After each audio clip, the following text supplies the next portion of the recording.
Record is on. So the microphone's right on top here, right? No one needs to see me anyways. Do you want me to unpress record or keep it on?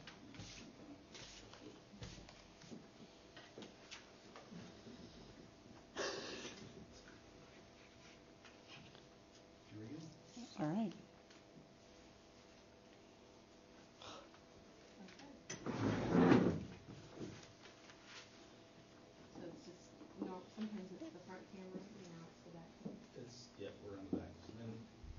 So if I move, it should follow me. This is, okay. All right. I'll forget it's there in a minute, but for right now it's weird. Yeah, and then when you're done, just stop the recording. Okay. And then it'll upload to me, and then I'll put it on YouTube and let you know the link. Okay. If I'm not here, just keep that up. Okay, sounds great. Okay, so this is our guest speaker today, Stephanie Wilson. She's the curriculum director at Oskaloosa Schools, first year there. And what else?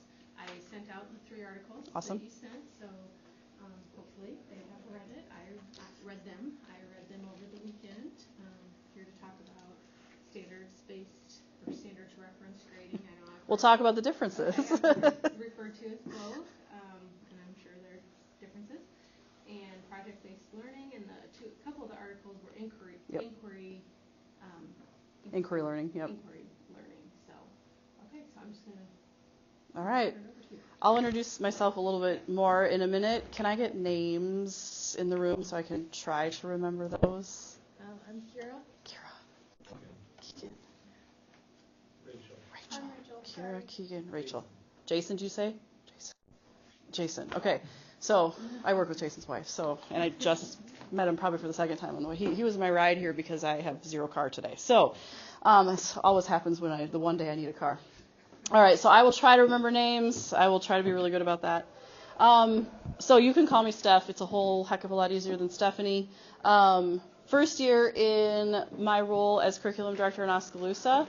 It is my 18th year in education. So I started my career as a middle school language arts teacher with 6th and 7th graders. I did that at a Catholic school in Des Moines for 8 years. And then I moved to their curriculum director position and did that for 2.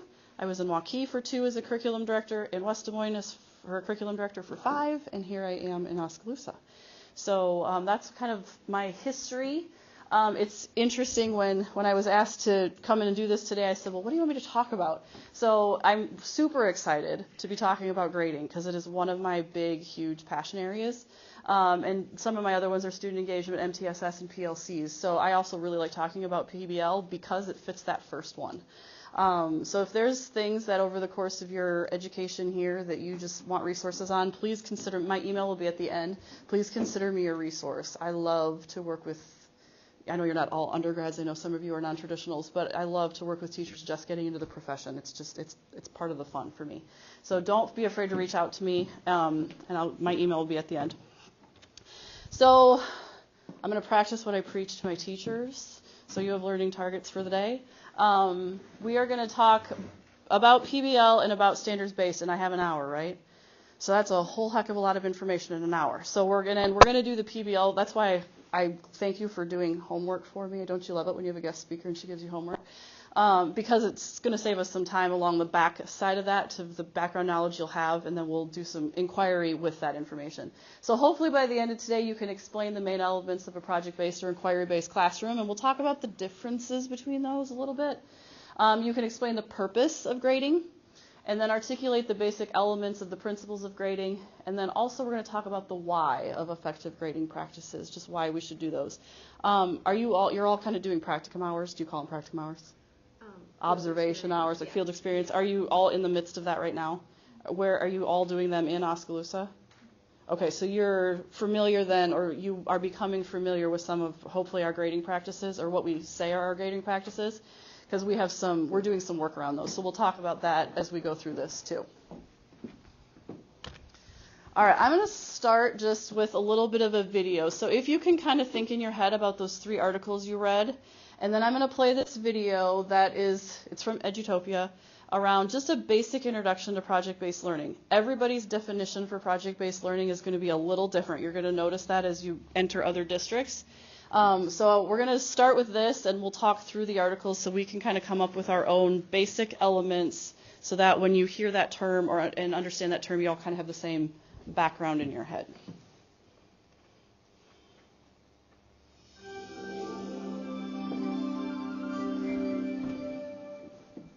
Might be really loud, we'll find out. On March 24th, you're going to stand in front of your peers, you're going to stand in front of your parents, you're going to stand in front of a panel of engineers.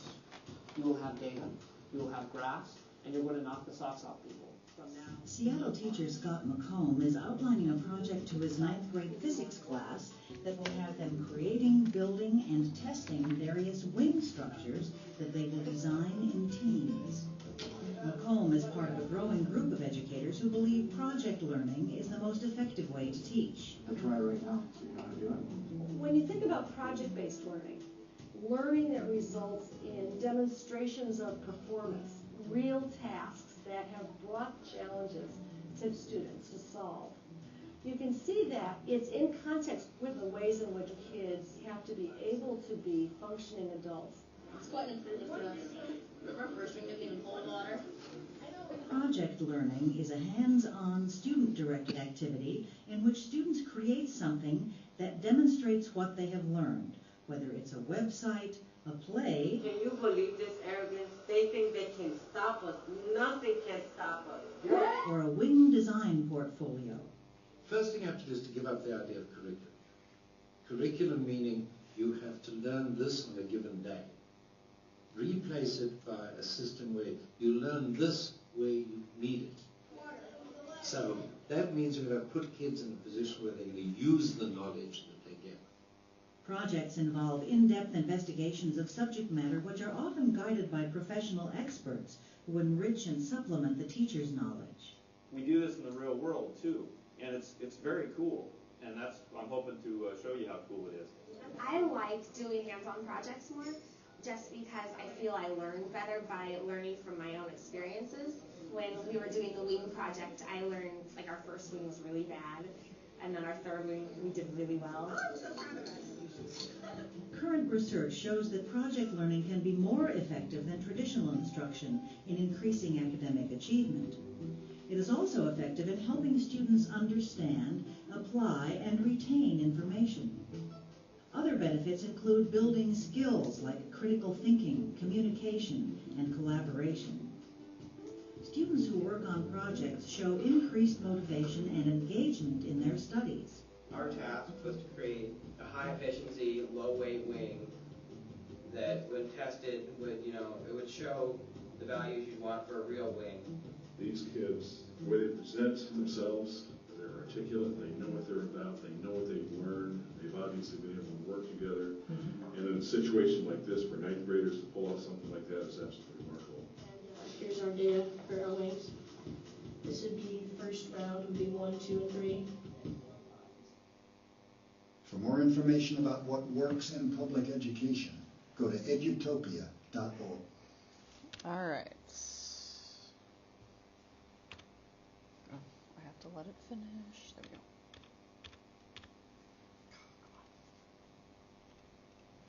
There we go. All right. So you have those. Do you have the 3 articles with you, or access to the 3 articles at least? Okay. Awesome. I'm going to hand out. This is just a graphic organizer. I hand out graphic organizers with not necessarily an expectation that you actually use them, and I'll give you the rest of those for that you use them, but to kind of guide thinking. So typically when you do a project or a project-based, we're doing a very, very mini version in here today. You start with some sort of guiding question that hopefully then the kids can ask questions about, inquire more about, and I'll talk through a specific model at the end that might just help you if you want to move this route. That helps kind of outline even more steps. But in general, there's always some sort of guiding question or beginning thing that you want kids to you really want them to decide, what do I already know about this? And what do I need to know more about? And as a teacher, like that guy talked about not using, like you kind of have to, your definition of curriculum has to change a little bit. So I'm not sure what your definition of curriculum is in here. Have you guys talked about that? No. Okay, so you're going to find, depending on where you go to teach, that everybody has a different definition of curriculum. So some people's definition of curriculum is whatever's in the book, page by page. It's the resource, it's the material. Some people's definition of curriculum is the standards for whatever content area you're teaching. And then other people's definition of curriculum is all of that put together. So your standards, your materials, your pacing, those types of things. So depending on what the definition is, you don't necessarily need to forego your definition of curriculum. If you're working from a book, you need to forego your definition of curriculum for project-based learning. If you're not working from a book, which let's hope you're not always working from a book, sorry, it's my editorial comment, then you don't necessarily need to let it go. You might just need to use those resources differently. But we want to make sure that kids are asking the questions in a project-based learning classroom or inquiry-based learning classroom. So here's your question for the day. What are the main elements of a project-based or inquiry-based classroom? So I'm going to give you some time to work in your little tables here. Again, that graphic organizer is simply to guide thinking. If you want to use it to fill it out, be my guest. You'll find probably as you work with students, some students love the idea of a graphic organizer, some students hate it. So you're probably in the same boat. But what I'd like you to do is think through those articles.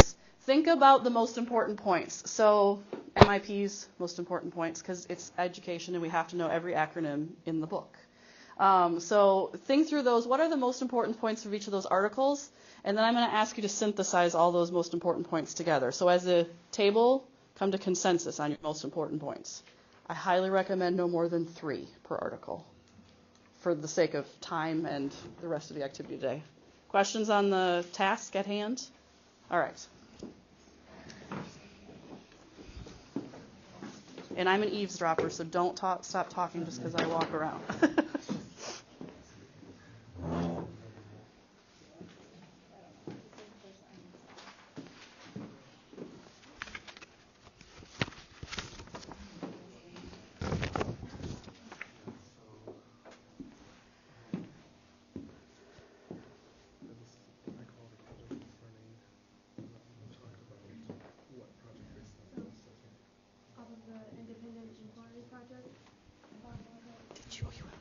Do you want to see copies of the articles right now or no? I have copies. Just one for it.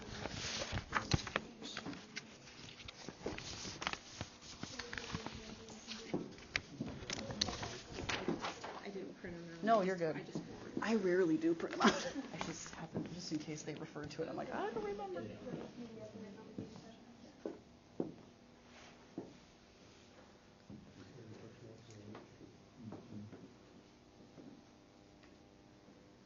So most of these guys have 1 more year left. Is that in their program?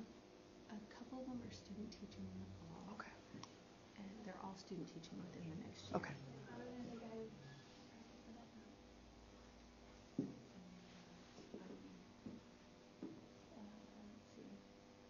History, math, PE, Okay. English language arts, and math chemistry. Oh, so that's a nice mix. And then the 3 that are gone, 2 of them are actually music majors, and Okay. 1 of them is a math major that's just interested in music. Gotcha. So good that we have our math, that we have somebody in math. Yeah, it's a high need area.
I've been here 12 years, and Okay. I've used some kind of form of Kellogg, and I don't know how to say her last name. Me neither, but it's kind of fun. But this author, I've used some kind of form of his textbook for all the 12 years. Not this one, but an edition of his. Since I started, it's easy to follow. It's got some good activities, good information.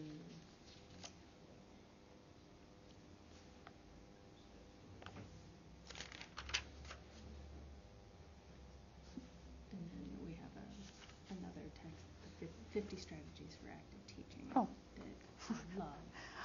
So that's a funny story about that book. I previewed that book. Oh, did you? I got paid to preview that book. Wow. It's good to know it actually was actually done, because when I previewed it was in the spiral bound little notebook, and they were asking for just like, is it easy to read, is it easy to use? Oh, yes. So it was really interesting. I'd never been asked to do that before. It was a cool experience. That's funny. I did a second edition of it. I looked at a second edition that I don't know that it was ever released. Well, maybe it was the second edition I looked at, because it wasn't that long ago. Yeah, I mean, this was a few years ago. Okay. I never saw a second edition of it. But I still have the first edition because teaching strategies really Haven't changed that much, right? Really. And it's really a pretty cheap book for them all. I don't know that anyone has it out, but I love it. And I use it in like 2 or 3 of my classes because good teaching strategies are good teaching. And I just recommend for them to get it, and they use it. Most of them that get it use it in their student teaching and their practicums. Yeah, it's easy to just reference, get ideas. And to just change up, like the same old, Yep. like the vocabulary or a hook or something, and just pull in a different strategy. You just change it up for the kids, and it's amazing. Like you just change up one little thing, and it just the kids, oh, this is cool, this is fun. Before you taught here, what was your Special ed. Okay. In Bill Blacksburg Oh, for okay. 8 years. In middle school and high school. Okay. But I have an elementary ed degree. Okay. Added the special ed and got hired at middle school. Okay. Then went to high school and came here. Oh, middle school. I love middle school. I still miss it.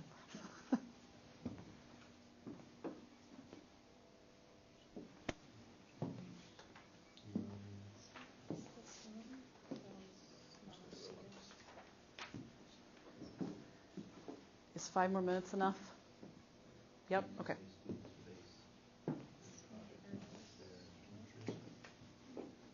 What did you use this with their lives, their culture?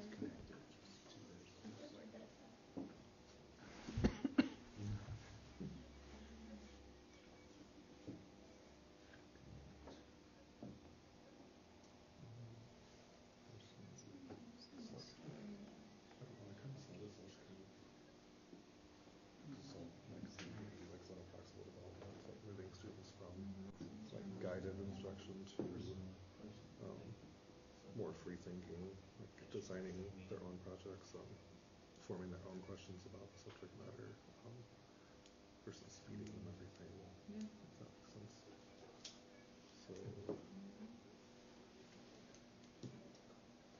I know what you're saying. So say moving from structure to free inquiry.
least 3 now, all those 4 are all graduates. Oh, okay.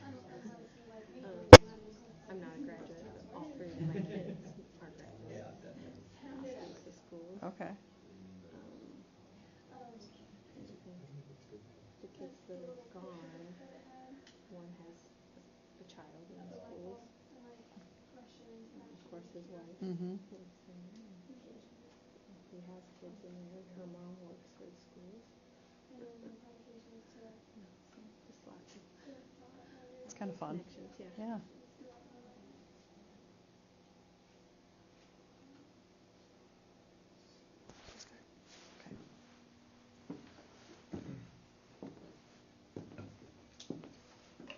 You guys good, or you need a little bit more time? Good? All right, so before I kind of give you the next task, let's just make sure we don't have any questions and we're all on the same page. So I should have kept one of these for myself. Under the knowledge seekers one, so the longest article, what were some of the things you noticed? What were your MIPs? Most important points. Go ahead. Oh, and I'm not a hand raiser person, just talk to me. So, I said the inquiry style, so it focuses on how we're promoting autonomy, so getting students to ask the questions themselves versus kind of feeding it to them always. Okay. What else? Working towards authentic learning where the students experience, collaborate, and reflect on their project. Okay. So it's not about the teacher, it's about the kids. I think you'll sense a theme today in everything we talk about. It's not about, you're going through all this schooling to do this right, but then it's not even about you in the long run. It's about how the kids are responding to what you're doing or not doing. So that's the hard part about teaching. What else on that one?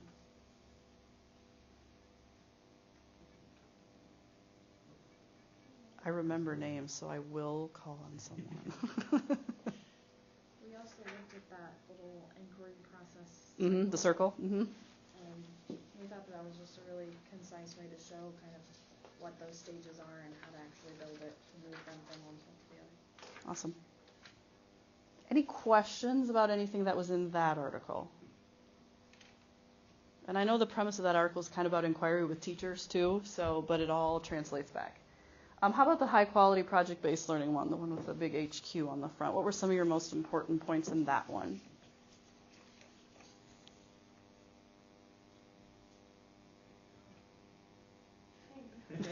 You're pointing at each other. Okay. Like rigor and relevance. Okay. To the student, it was. I'm trying to see what I found in that, where I was looking at, but that stuck out to all of us. It was. Where they work on projects that are meaningful and relevant to their lives, future and culture.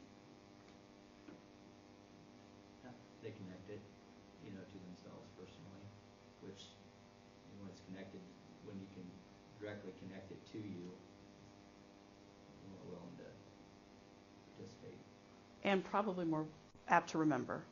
Yeah. At least the research would say that's true. We've probably experienced that ourselves. What's one more point on that one? Collaboration and feedback. So the other thing about project-based learning that video didn't talk a ton about, but you've probably, as you're reading, you're probably gathering. So project-based learning not only teaches the content that you're trying to teach, but it also, so some people call these soft skills, some people call these 21st century skills, but that idea of collaboration, feedback, working with a group of people, all of those types of things that really employers really want our kids to have when they leave us, project-based learning will help enhance those. Not that a traditional classroom can't, but it really is one of the things that hits home with project-based learning or inquiry learning more easily than a traditional classroom. So I'm glad you brought that up. What about independent inquiry projects? What were your most, I'm going to pick on this group because I heard you talking about something. So can you talk about what you were talking about at the very end, your last point there? Oh, yeah. So it seemed like the process of this, I just need to look at it because I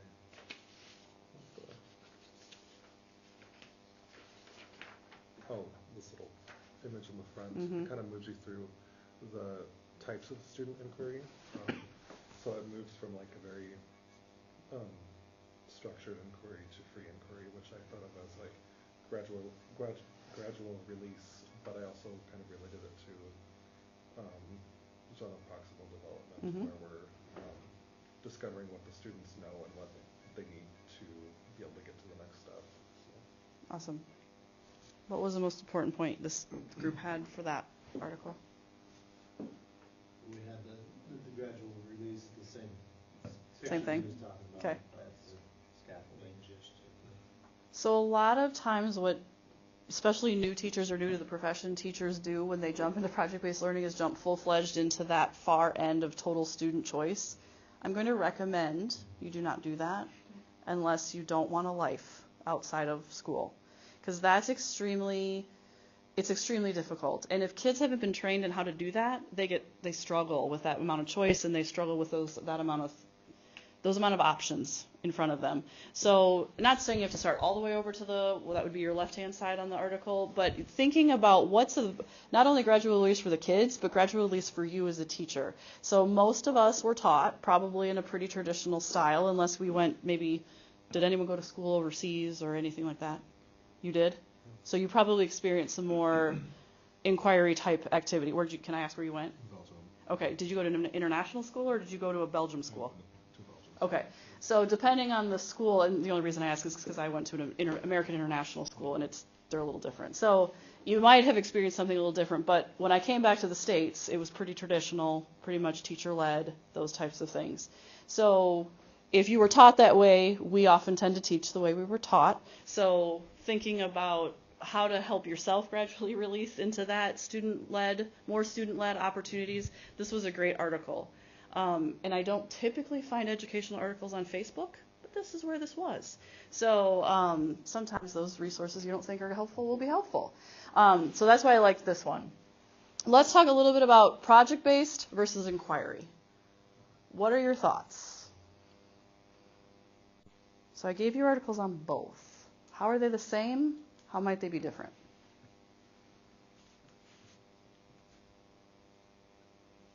I thought that project-based was more, I don't know, it seemed like students had more control, if that makes sense. Mm-hmm. Seems like in inquiry projects, they seem to still receive that very structured instruction and then move to a more project-based type of assessment. Okay. Other thoughts on that one? In the project-based learning, there obviously has to be some project, whereas in the inquiry-based learning, there may not be some final result because you're just asking and trying to answer a question. So I think that less defined ending in the inquiry-based is probably why it feels more guided, because at the end you just want one answer, whereas a project, they can go anywhere they want. Okay. And I'll show you a graphic in a minute, but hopefully regardless of what type of, whichever you're doing, or even traditional, there's always some level of, did they get what I was trying to get them to get? So there's always that assessment piece, but in a project it could be open-ended, and in inquiry it might also be open-ended, but it's probably a little more defined around the question at hand. Any other thoughts about the different similarities between the two of those?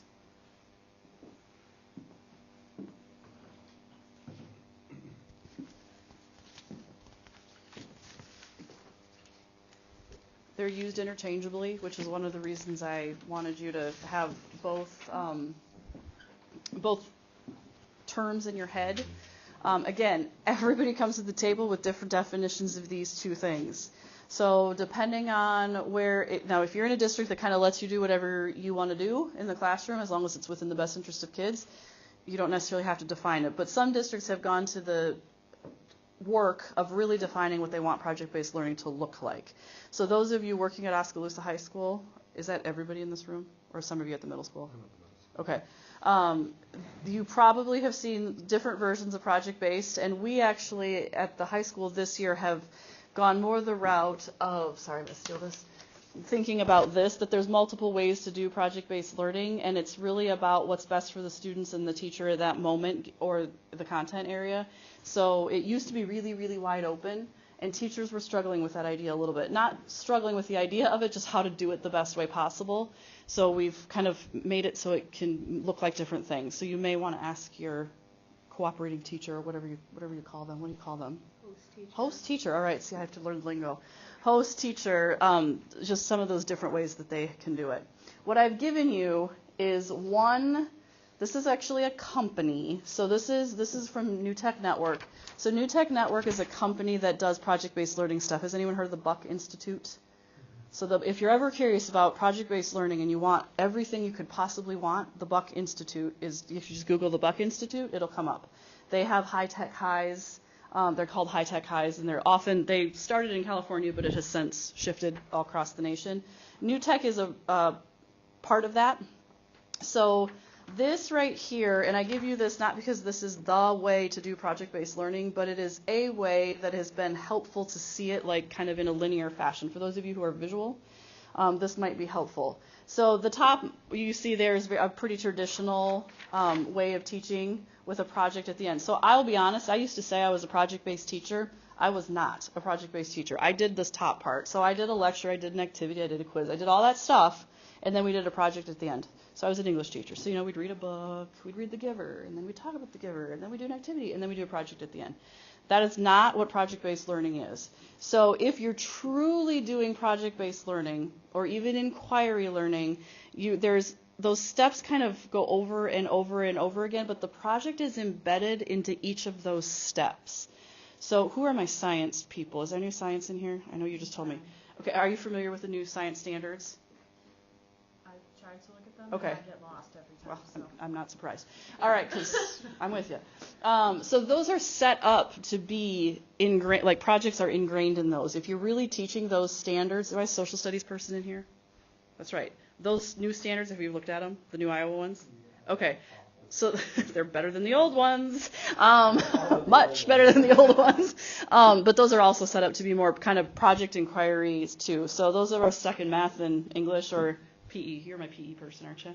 Yeah. Those are obviously performance-based. But so if you're doing, in the new standards, some of them are set up, so teachers have to start to kind of be forced to think that way. But if they're not set up that way, like if you're truly doing project-based, that project is kind of the heart of the work.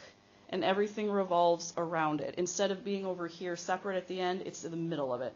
The other thing I want to make sure you guys think about when you're doing project-based is a lot of people hear the term project-based and think zero direct explicit instruction. That's not true. So if that's actually happening, we're probably not serving our kids very well. So you as a teacher know what you're trying to get, the standards or skills or whatever that you're trying to teach them at the end. We still need to teach kids how to do some of that stuff. They may need background knowledge that needs to be explicitly taught. They may need a logarithm in math that they have to understand. They may need certain vocabulary. So those types of things, we still need to make sure we explicitly teach, or some of this other stuff we want them to do won't make sense. So kids still need a basic level of understanding before they can delve deeper into the learning. Now there's that fine line between giving them too much and not enough. So keep that in mind as well about what's too much and what's not enough. What can they figure out on their own, and what do they really maybe need me for? I try to tell teachers in like a 47-minute class period, if you're doing project-based, if you're talking more than about 10, you're talking too much. Now there might be a day you talk for a half an hour and then you don't talk again for 4 days. To everybody, I mean, you still talk.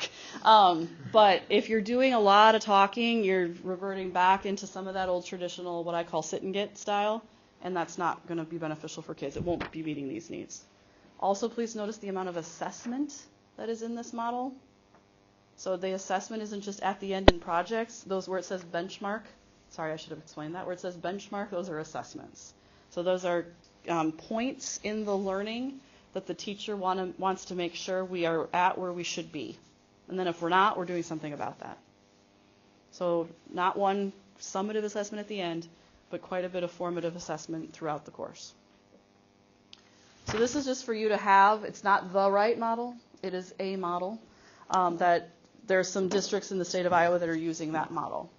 All right, here's what I'd like you to do to kind of sum this part up, and then we'll move on to standards-based grading. Take a minute as an individual, and based on everything we just talked about, I'd like you to describe project-based inquiry learning in one sentence. No run-ons, One sentence. It doesn't have to be grammatically correct. I won't count your commas, but one sentence. Are we turning that in? You're not turning it in. So, so we can do it on a You can do it, yeah. I just want you to synthesize, reflect, the most important part of the learning process.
So it doesn't need to be perfect. Is anyone willing to share? I know some people get really nervous about being perfect. Is anyone willing to throw it out there and share?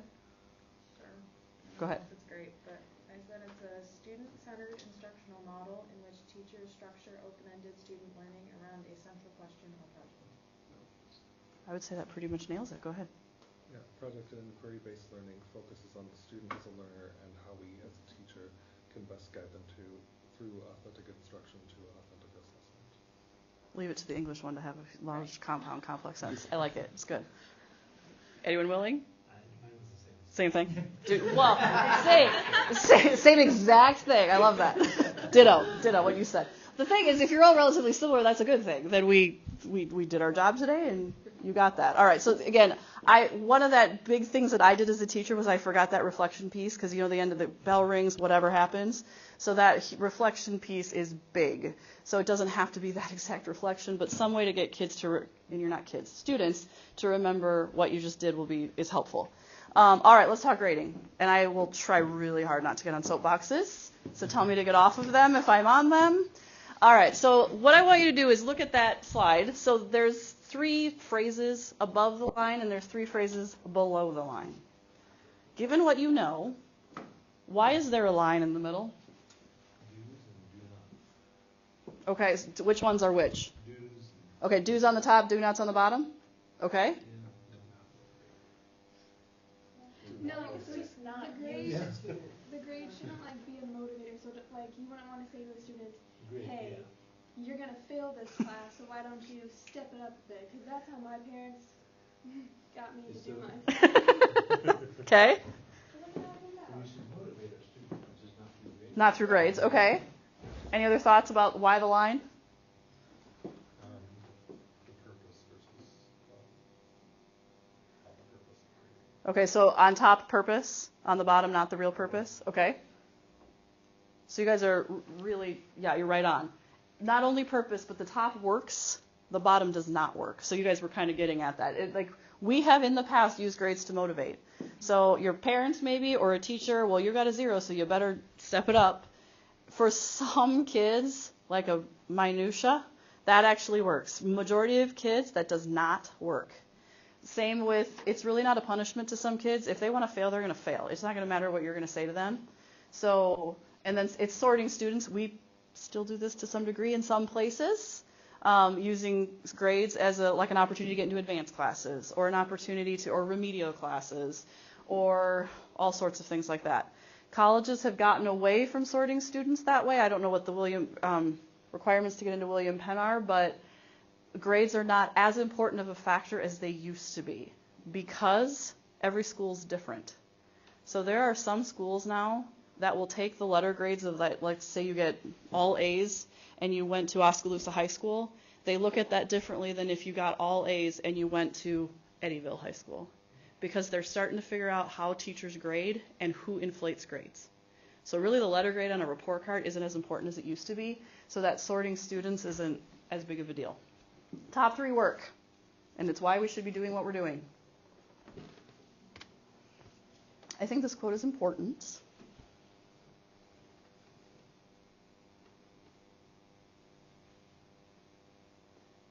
So I don't know with your host teacher if if they've talked about kids failing or those types of things, or if you just as a person you've experienced that. Some of you may have children. So I know I hear a lot of times, gosh, we just have a lot of kids that are failing, and not just in this district. I've been in lots of places. So one of the things we need to think about is how are we articulating what they can and can't do? Do they know what their skill set is? And grading is one way to do that. All right, so there's a lot of conversation around standards-based and standards referenced. And I'm not going to spend a ton of time on this, but I will tell you I had never heard the term standard referenced until about 3 years ago. I can't make this happen. There we go. But there is a difference. And so I think it'll be probably helpful for you as a new teacher to know, I'm not going to give you a quiz on this or anything, but just to know kind of those major differences. So when you walk into a district and they say we're standards-based or they say we're standards referenced, you kind of know what the difference is. Now, I'm not going to lie. No district in the state of Iowa is standards-based, and you're going to see why in a second. So really, truly, the big, huge difference between standards-based and standards referenced is in a true standards-based system, there's no time limits on learning. So that's why I said as far as I know, there's no school in the state of Iowa who still doesn't follow like a hourly or daily, yearly thing, and then a kid goes on to the next grade. Now, we may make a kid retake a class, but there's no just 10th grade lasts until you figure 10th grade out, the standards out, and then you move on. We don't have that. Now, there are some schools that are trying to move that direction. There are some schools in states around us that are doing some of that work. But as far as I know, as of last year anyways, there's no school doing that here in the state of Iowa yet. So that's really the big, huge difference. So what most schools, when they say they're standards-based, are standards referenced. So they're still referencing standards. They're still basing their grades on those standards, but there's a time limit. There's 180 days or how many ever hours now we're supposed to have, I can never remember. And kids have that amount of time to get that learning accomplished, so to speak, and teachers have that amount of time to help kids get there. Traditional obviously is on that column. I'm not going to spend a ton of time there. We've all probably experienced traditional grading, and are you guys traditional here? Okay, so you're still experiencing traditional grading. So the other bigger differences around standards-based and standard reference you can read there, but they're very, very similar other than that aspect. So I'm going to walk through the principles of effective grading. And when I say effective grading, whether you're standards-based or standard referenced. So those two things go hand in hand to me. They're both effective. There are a couple things that inhibit, not a couple, there's a list here of 12 actually, that inhibit learning. I'm going to just give you this, and for sake of time, we're not going to spend a ton of time on this, but what I'd like you to do in your free time, and I know that's somewhat laughable, oops, I can't count. That was 3. I'll give you 2. Thank you. Is just take a look at these. And as you're working in other buildings, as you're thinking about your own personal grading philosophy, because I'm probably going to say a few things today that you don't agree with, which of these did I either experience as a student or could still be experiencing as a student? And then which ones am I observing in classrooms that I watch? And then what do I want to think about when I'm a teacher? So this list of 12, this comes from a book called Grading for Learning. It's, I just lost his name, Gusky. And it's a big green book. This is kind of, people consider this the Bible of grading practices because it's nice and thick and it gives all sorts of great little resources like this. But over time and research, these would be the 12 that people would say, stop doing this. It's not helpful for kids. And as you can, I know that I used to give zeros. I did it. I know I used to, where's the other one? I thought there was one on here. Oh, practicing, there it is, in number 8. Practicing got you teaching. So pop quizzes, that's got you teaching. So just tell a kid you're giving a quiz. Like, there shouldn't be any secret in what they're supposed to be learning over the course of time, the day, whatever. That's why we do learning targets. So those are practices that inhibit. So I'm going to show you a list of things that research, and there's more and more research out there now than there ever used to be around this, that research would say is what's good for kids. And good for kids meaning it actually gets students to learn the content, and it actually helps motivate. So some of those motivational issues that we run into, especially with secondary kids, some of them can be not alleviated, but helped by this. And if it helps for me to send you the PowerPoint later, I love how you're all taking notes. I'm so not used to that. Then I love it. It's like, whoa, I better slow down. They're actually writing stuff. I can send this PowerPoint to whomever wants it. So the first one is late work is accepted. Again, I'm probably going to say stuff you don't agree with. So be thinking about in your own head, why don't I agree with this? And then what is the rationale behind it? And can I buy in at any point? So late work is accepted for full credit. So oftentimes, kids turn in work late, right? Research around standards-based would say it's not that there shouldn't be a penalty. There absolutely should be a penalty for students turning in work late. And that could be a number of things. That's for you to decide as a teacher. But it's really about the learning. So when we penalize kids for turning in late work, we often take points off. We often give zeros. There's lots of things. I used to give zeros or half credit. Then guess what they don't do? The work. And the goal is to do the work, to do the learning. So there should absolutely be a penalty. Kids should have to come in and do the work. They should, whatever that is. I made kids come in and do the work in front of me. But it shouldn't necessarily affect their grade around the learning. So what oftentimes schools do, you'll see in a standards-based world, is they have an academic grade and then a work habits or a soft skills grade or whatever. So they separate it out. So a kid who doesn't do their homework or turns late work in all the time might really have a low grade over here on work habits, but they've learned the content, so their grade over here on content can be higher.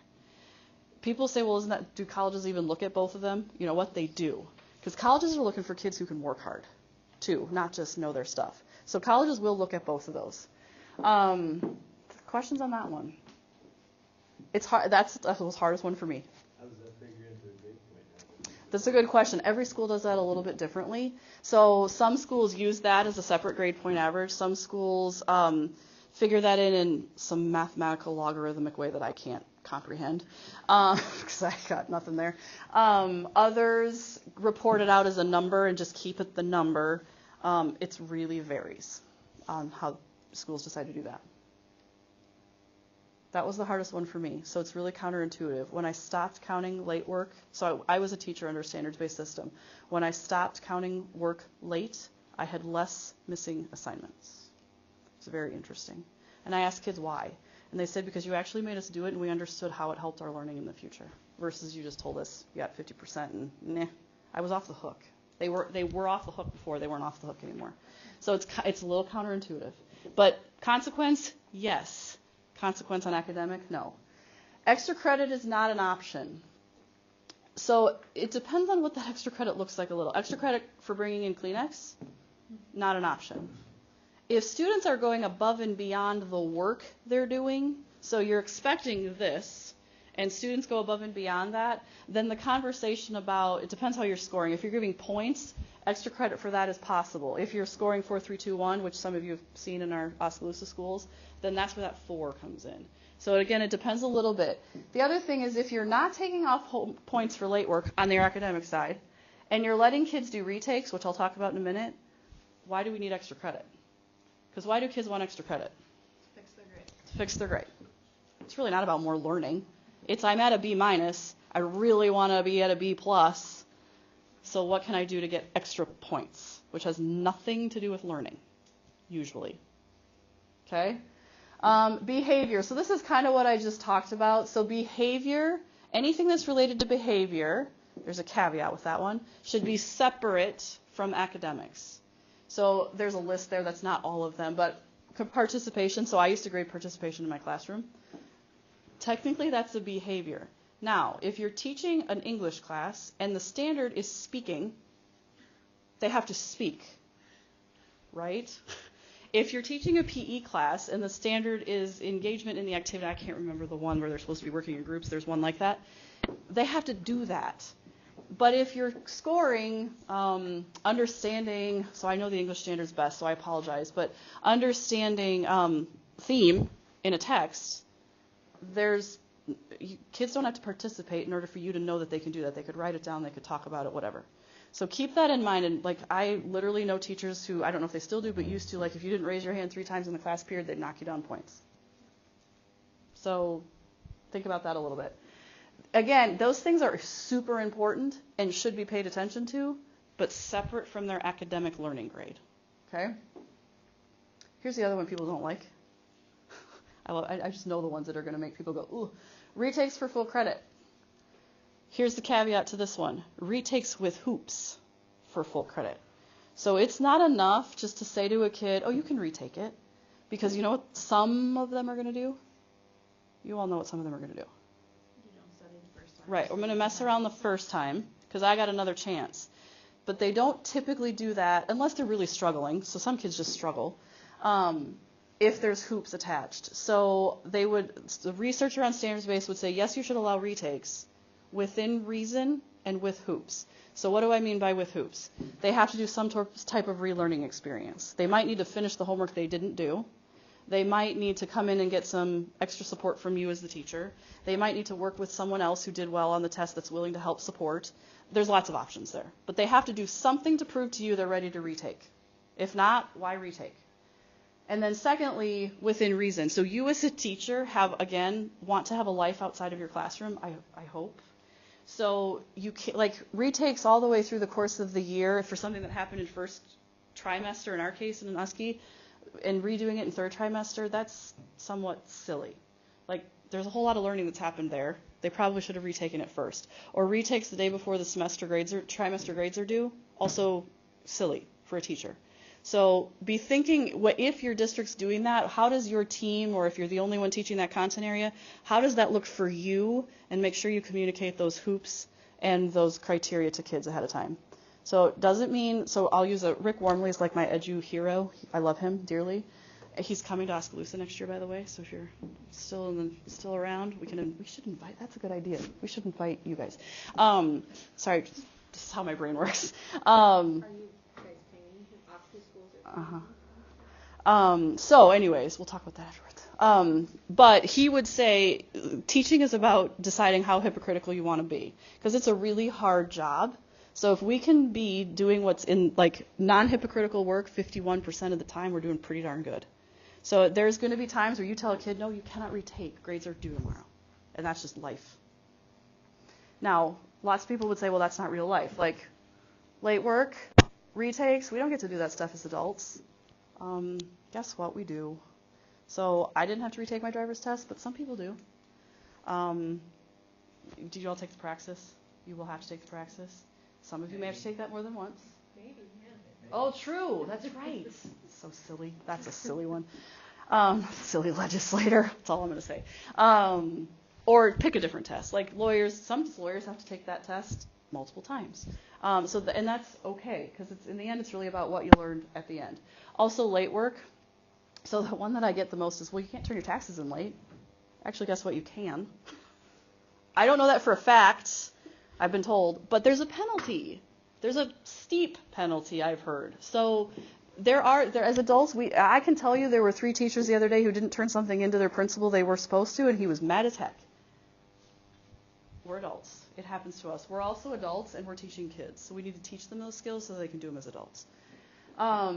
Grades should communicate where the student is in relation to the standard. I think that's kind of a no-brainer. I think most of probably the work you guys are doing is what you teach should relate back to standards. This used to be a bigger deal when it was more about turn the page in the textbook. It's now time for chapter 6.2 on ratios. We don't do that as much anymore. Homework is not included in the grade. Again, to a degree. So the research would say not at all. Again, Rick Wormley, some of those people who are a little more practical would say no more than 10%. Because some people would argue if you don't give any grade for homework, kids won't do it. I found that to be untrue, but I get the argument. So And the reason we don't grade homework is because it's formative practice. So if you think about like sports, we don't grade a baseball practice or basketball practice. The score or the test is the game. So all that stuff up to that point is really more about the learning process. We only score it when the learning process is supposed to be over.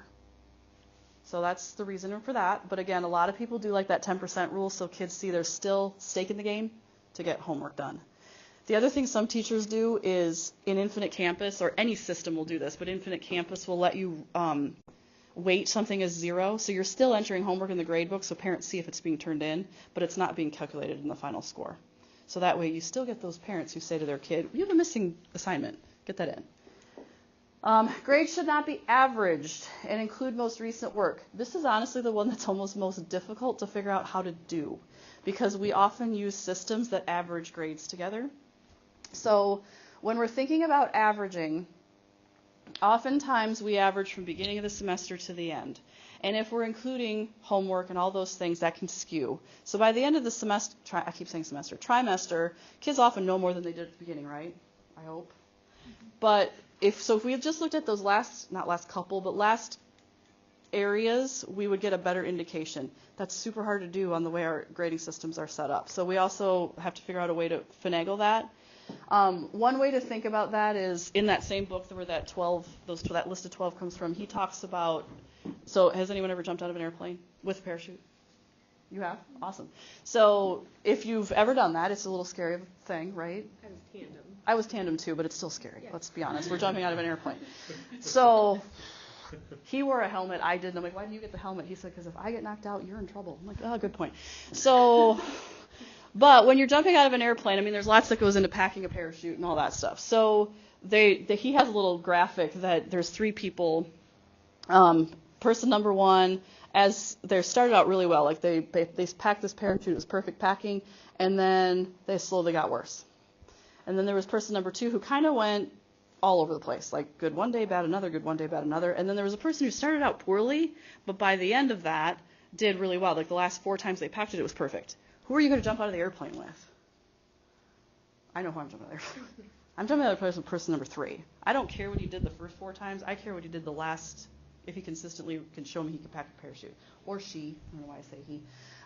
So there's that same idea with grading. Kids have a learning process. We all have a learning process. So if we can grade just what's at the end, that's the best case scenario. Super hard to do with the way grading systems are set up. So that's something we kind of, again, that whole hypocritical thing, that's something we kind of often don't do very well. All right, I want to be very cognizant of your guys' time. So those are the biggies. There's other ones that some people would throw in there. So these effective practices, regardless of your standards-based or standards-referenced, are still there. You can give a letter grade using these practices. So I think a lot of times people assume if you're standards-based or standards-referenced, letter grades are gone, and you're using 4, 3, 2, 1s, whatevers, and whatevers, because everyone has a different way. But really what's on a piece of paper is only a symbol for how a kid did. They have to understand what that means. And I joke with teachers in Oskaloosa, I said sometimes we'd be better off putting smiley faces and poop emojis on things. They would get it. It's true. So whatever you decide to put on a piece of paper, these practices are still possible. This is about what happens in the classroom, and then what goes home on a piece of paper to parents is kind of a different conversation. So those often get melded together. Does that make sense? Okay. All right. So first of all, questions, or one of the things I want you to think about is, why is it important to know this stuff as you walk into a classroom? I didn't get taught anything about standards-based grading when I was in your spots. And oftentimes when you walk into a building for the first day to be a teacher, hopefully your mentoring and induction program will walk through some things, but it won't be very specific. So be thinking about that why in your head. Why is this important? Why would I do this? And in some cases, you might have to grapple with some of those things because there are districts who require certain things and then districts who have leeway around certain things too. So depending where you end up. Any questions on, that was a lot all at once, I realize. And if I had like 4 more days, I would have made you figure that all out on your own, but.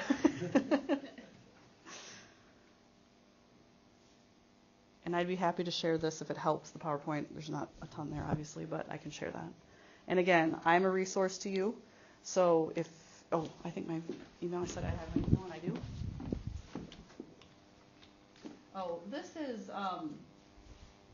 This is one thing I want you to think about. So I'm just going to leave that, and that can be what you think about as you walk to wherever you're walking next.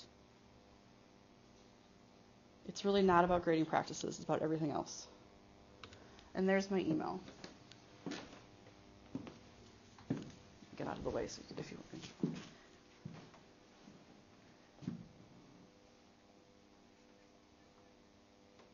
And I'm officially out of time, and I know that some of you may have other places to be.